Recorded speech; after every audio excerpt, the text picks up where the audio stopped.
Pemirsa, di episode Perempuan Parlemen kali ini saya akan bertemu dengan sosok perempuan parlemen yang benar-benar tulus untuk memperjuangkan kesejahteraan perempuan di Indonesia. Tidak hanya itu, di usia muda beliau juga sudah aktif dalam dunia pergerakan mahasiswa dan sampai saat ini beliau duduk sebagai Wakil Ketua Komisi 8 DPR RI dari fraksi PDI Perjuangan. Beliau adalah Ibu Diah Pitaloka yang akan segera saya temui. Yuk ikuti saya.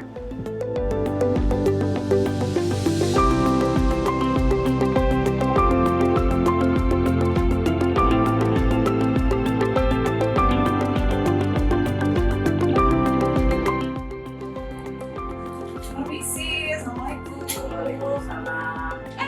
Ibu. Ya Mbak, apa kabar? Ibu, Assalamualaikum. Waalaikumsalam. Saya dengan Yus dari Perempuan Parlemen. Boleh kita ngobrol-ngobrol dong sebentar. Ayo, oke, boleh kita duduk di sana? Ya. Asik banget. Pemirsa, ini menarik sekali. Ya, di episode kali ini saya seperti pecah telur.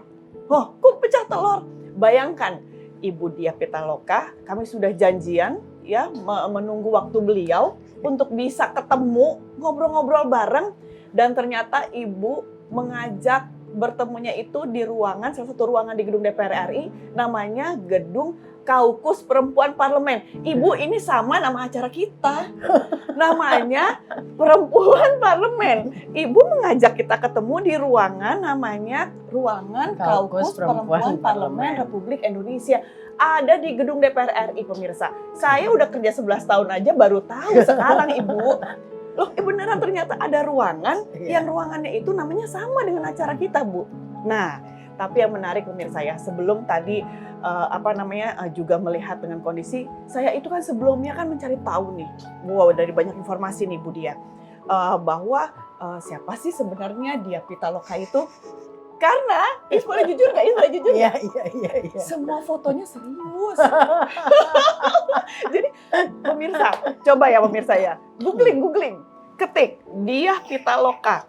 Semua foto yang ada di Google, wajah ibu itu serius. Ternyata pas udah ngobrol, enggak, tadi ketemu aja, hah, ibu mukanya sumringah.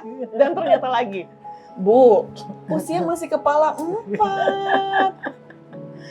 Ius kaget. Ibu boleh dong cerita, seorang perempuan ternyata saat ini usianya kepala 4. Ini periode kedua, kan which is sudah 10 tahun ya. Berarti masuk sini usianya kepala 3. Iya. Di periode kedua jadi Wakil Ketua Komisi 8. Bu, pasti semua perempuan Indonesia mau seperti Ibu. Tapi bagaimana caranya? Iya. Gimana kita bisa? Saya gimana ya? Tapi muka serius itu memang orang biasanya ketawa karena muka saya serius. Oh, justru itu ya. Justru wajah serius itu yang orang lebih Orang suka ngetawain gitu loh, ya kan? Karena ya nggak tahu ya, capek ya kembali sama gimana sih, kenapa kok bisa jadi politisi perempuan? Saya juga nggak tahu ya, mengalir aja gitu ya. Jadi mengalir aja. Nggak ada rencana juga.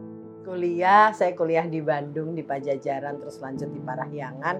Ya di Bandung itu kebetulan karena banyak kayak dulu aksi-aksi mahasiswa ya. Kita kebetulan mahasiswa jurnalistik, jadi belajar nulis, belajar apa kan ikut ngeliput tuh ya kan. Jadi ternyata tuh kebongkar lagi pemirsa. Saya tuh dulu pengen jadi wartawan gitu loh, memang pengen banget jadi wartawan. Ternyata senior. Untuk saya tuh, wartawan tuh heroik gitu ya, penuh idealisme kalau untuk saya ya. Dan setelah itu mengalir aja gitu. Jadi saya setelah itu karena concern saya juga sebagai perempuan gitu dan di dunia aktivis kan. Ya perempuan tetap punya problematika perempuan gitu ya, dia tetap tidak dilihat dominan gitu ya, ya ada kekhasan sendirilah ketika kita menjadi aktivis perempuan. Lalu saya bergabung dengan program pemberdayaan perempuan kepala keluarga, itu lebih pendampingan masyarakat di desa untuk memperkuat kayak membangun serikat perempuan untuk ibu-ibu kepala keluarga yang menanggung ekonomi rumah tangganya. Perempuan-perempuan desa itu aktif di dalam ruang sosial, ruang pemerintahan, tapi karena dia perempuan dia tetap dilihat sebagai hanya kader. Ya kan, padahal pendataan segala macam itu kader. Nanti kalau dia ini udah cukup banyak misalnya melayani masyarakat, dia maju jadi kepala desa, itu nggak gampang lagi gitu ketika dia masuk ke ruang kepemimpinan desa. Dan akhirnya karena saya pikir di situ saya muncul kesadaran, wah berarti perempuan nih harus juga ada di ruang politik gitu, ruang di pengambilan kebijakan. Jadi saya mulai dari ruang yang sangat dasar gitu ya mungkin ya. Dan saya juga nggak nyangka juga sejauh ini kemudian langkah politik saya gitu. Dan lalu setelah itu saya bergabung dengan PDI Perjuangan karena saya lihat PDI Perjuangan itu sebuah partai yang tidak mempermasalahkan kepemimpinan perempuan. Ya kan, Bu Megawati ketua umum sampai sekarang satu-satunya ketua umum di partai politik perempuan gitu. Jadi itu sangat inspiring dan saya juga lihat perjuangan Bu Megawati sebagai perempuan di dalam ruang politik juga nggak gampang, pasti banyak dipertanyakan kemampuannya, banyak di-challenge idenya gitu ya, more than men gitu ya. Dan pertarungan kursi kepresidenan untuk saya sangat menarik gitu sebagai sosok seorang perempuan di dalam ruang politik. Saya memutuskan bergabung dengan PDI Perjuangan gitu karena dia support woman sebagai chairman-nya gitu ya, chairwoman-nya gitu. Dan di politik ya gitu secara praktis gitu. Wah, ada minum. Aduh, terima kasih Mbak. Makasih ya Mbak. Ini gelasnya ada juga. Kita boleh minum dulu dong Bu ya. Boleh ya Bu? Gelasnya aja pemirsanya, gelas Kaukus Perempuan Parlemen Republik Indonesia. Nanti ini boleh dibawa pulang? Boleh. Kita lagi bikin juga t-shirt itu judulnya Kawal Perempuan Menang. Oh, kawal perempuan menang. Iya, menghadapi elektoral. Jadi kita ingin juga supaya dukungan terhadap perempuan di dalam ruang politik itu orang tidak ragu-ragu dan orang bersemangat gitu. Ini menurut saya ya hal yang juga menarik gitu ya. Kita harus sering menuliskan sejarah politik perempuan. Nah, itu pemirsa, ternyata ibu itu bisa di sini nggak main-main. Misalnya kita bilang, kok bisa ya di usia 45 tahun sudah bisa jadi wakil ketua Komisi 8? Pernah gagal juga. Ya Bu ya? Iya dong. Dari kegagalan itu, ibu belajar. Dan ibu benar-benar konsentrasi pada dunia perempuan untuk mensejahterakan kehidupan perempuan. Dan beliau adalah putri daerah, mewakili daerahnya menjadi anggota dewan. Jangan kemana-mana, masih di Perempuan Parlemen. Kita minum lagi. Oke. Ayo, kita minum lagi ya Ibu.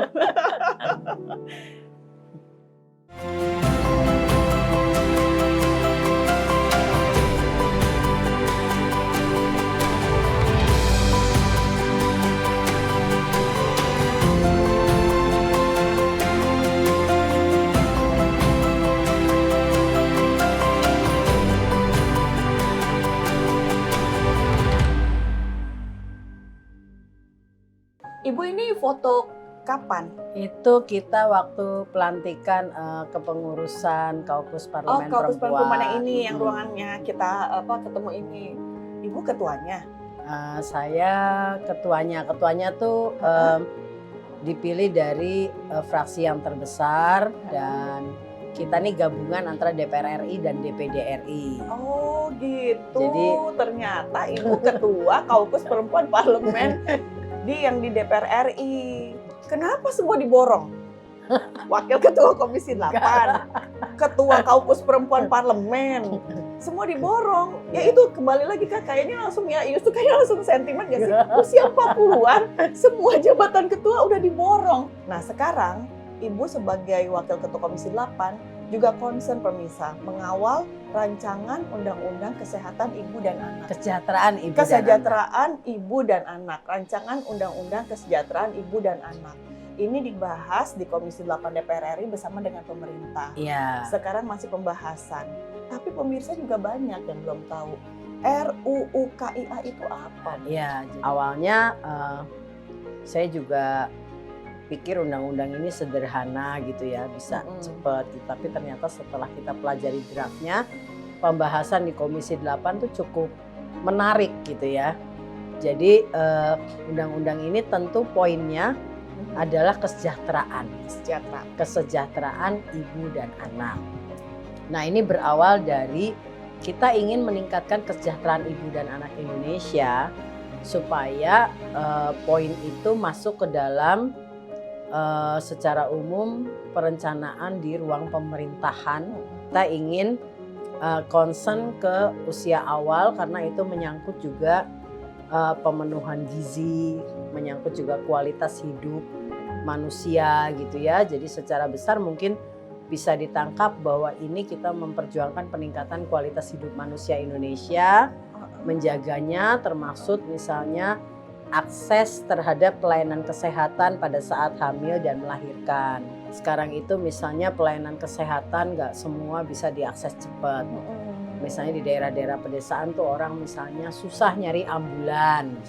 Yang apalagi yang khusus untuk melahirkan. Artinya kita masih banyak sekali, kalaupun fasilitas kesehatan, kalaupun akses, problem lainnya adalah tenaga kesehatan. Nah, tenaga kesehatan kita cukup atau tidak? Ya kan, karena ini berkorelasi juga terhadap pelayanan, akses pelayanan kesehatan dari si ibu dan anak ini gitu loh. Lalu kedua, yang jadi rame juga tentunya masalah cuti melahirkan. Nah, kalau misalnya untuk masalah cuti melahirkan, sebentar Bu, ini ada tayangan, ada video. Tim perempuan parlemen ini sempat liputan ke lapangan, menanyakan kepada masyarakat, apa sih tanggapan masyarakat dengan adanya rancangan undang-undang kesejahteraan ibu dan anak ini. Nah, ini dia pemirsa. Kita lihat dulu ya Bu ya, tayangannya.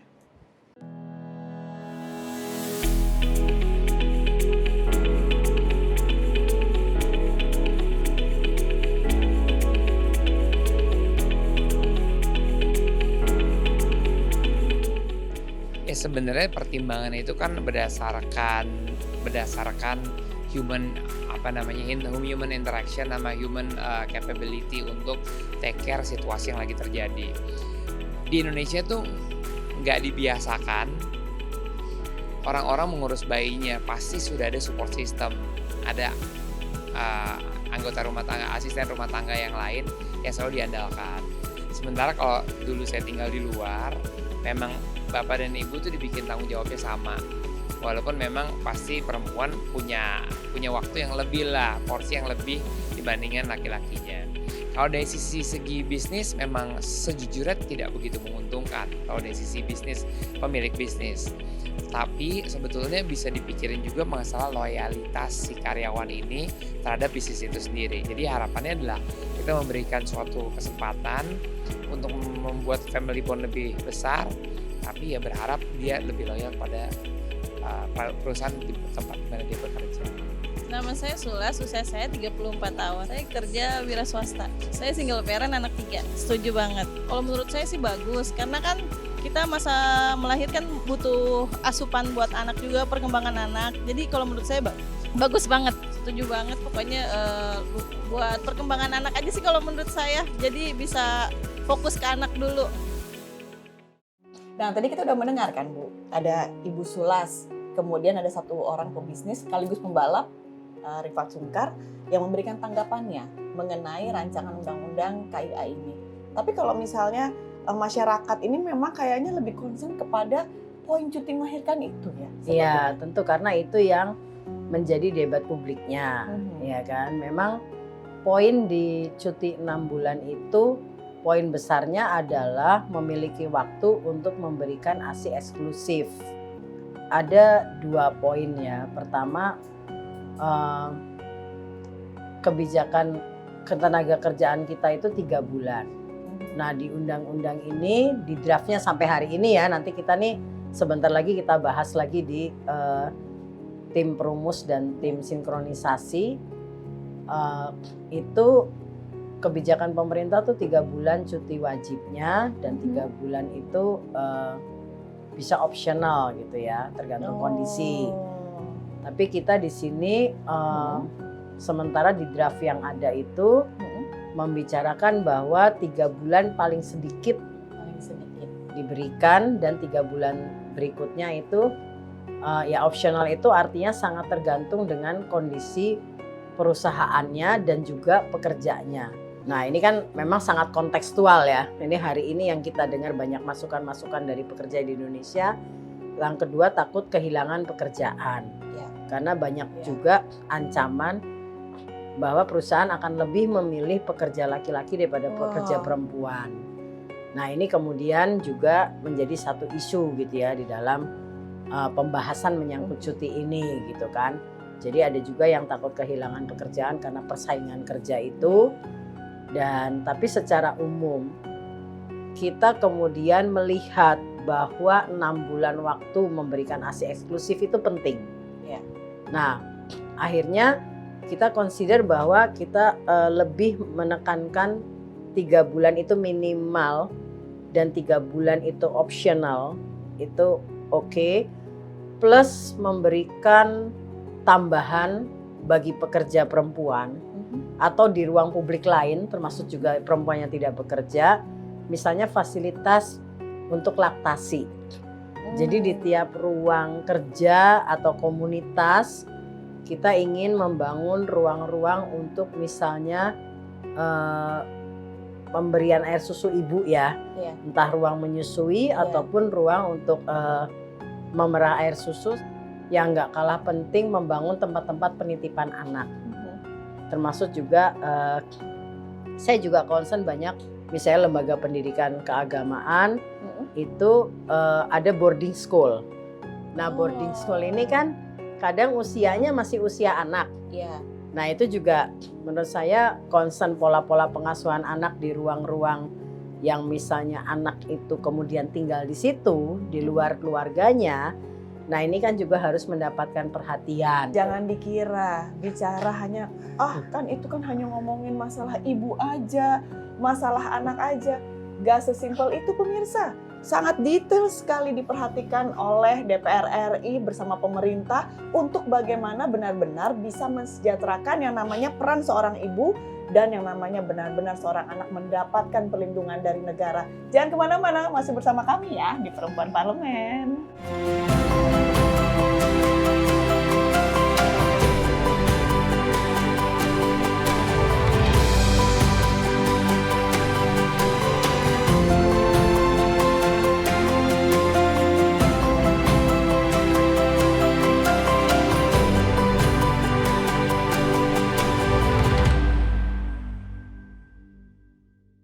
Pemirsa masuk di segmen terakhir, tapi sebelum tadi masuk di segmen terakhir ya ternyata nih saya melihat sekali seorang ibu, tapi kalau misalnya sebenarnya ini juga buat saya seorang kakak.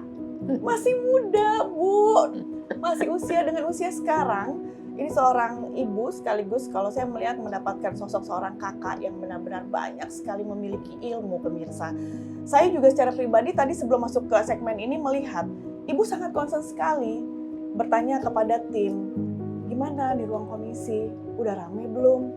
Ini menunjukkan bahwa memang ibu benar-benar nggak setengah-setengah untuk menjadi seorang pemimpin, masih usia muda, wakil ketua komisi 8, harus memimpin misalnya harus mengikuti rapat kembali, masih berkaitan juga dengan rancangan undang-undang yang tadi kami bicarakan, kami bahas, sangat concern sekali untuk yang masalah kesejahteraan ibu dan anak.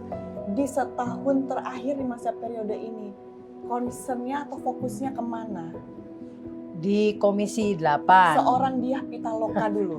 Ya tentu undang-undang kesejahteraan ibu dan anak ini, kalau goal ini undang-undang kedua nih yang saya ikut aktif di dalam pembahasannya. Ya. Ini juga saya kebetulan mimpin panjanya. Dan setelah ini mungkin undang-undang kalau bicara legislasi ya, bicara legislasi di Komisi 8 itu kita juga ingin melakukan revisi terhadap undang-undang haji dan undang-undang pengelolaan dana haji. Nah itu juga PR juga tuh Mbak. Jadi kalau tadi di RUU KIA ketua panja juga? Iya ketua panja. Borong lagi. Ibu wakil ketua Komisi 8 tadi sudah bahas kan undang-undang perempuan ya kan. Perempuan Parlemen borong lagi ketua panja. Hebat. Dan nanti masih ada lagi dari seorang sosok seorang Diah Pitaloka, masih ada PR yang mau dikejar setahun terakhir adalah rancangan undang-undang haji. Begitupun juga Insya Allah ya. pengelolaan. Moga-moga bisa Biaya ini haji. ya, bisa masih ikut bisa Amin, bahas. kami mendoakan. Setidaknya Ibu sudah tadi di awal memiliki niat dulu, Iya. mengalir begitu saja. Kita melihat keadaan yang ada. Semoga memang doanya ini terwujud, bahwa ini bisa terselesaikan di akhir masa periode ini. Begitupun juga tidak dipungkiri ya Bu, bahwa perjuangan untuk masalah persiapan pemilu kan juga sudah dipersiapkan. Ya, lagi seru-serunya ini. Bagaimana ini? Ibu mau tanya, bagaimana kita bisa mengkotak-kotakan? Oh, pada saat saya masih sedang menjadi ketua panja, saya lagi membahas yang lain di Komisi 8, saya juga harus persiapan pemilu. Bagaimana kita seorang perempuan, belum lagi peran di rumah, Iya, belum itulah. lagi peran yang lain. Ya kita nih hari ini nih Bagaimana kita terbiasa ini ya, jadi ini perempuan terutama Iya. ya, Iya. itu multitasking, ya kan, multitask Tapi ya. nggak mudah Bu, itu sulit. Iya, ya benar-benar manajemen waktu dan energi. Energi. Iya kan, energi itu juga penting. Kapan kita rileks, kapan kita istirahat, ya kan. Berbagi waktu dengan keluarga juga, ya kan. Tapi ya politik itu sebetulnya kalau kita menjiwai gitu ya. Politik ini kan sebetulnya kehidupan banyak orang. Jadi poin besarnya adalah di mana-mana kita bicara atau memperjuangkan perbaikan kehidupan banyak orang gitu. Jadi ya karena semangat itu ya ruangnya macam-macam juga concernnya sama gitu Mbak. Tapi Bu, kalau misalnya untuk semua perempuan Indonesia, pesan apa sih seorang Diah Pitaloka mau kasih pesan apa? Terutama kan Ibu sekarang concern sekali dengan kesejahteraan yang namanya perempuan di Indonesia. Ya kita biasanya sesama perempuan tuh saling belajar dan saling menguatkan.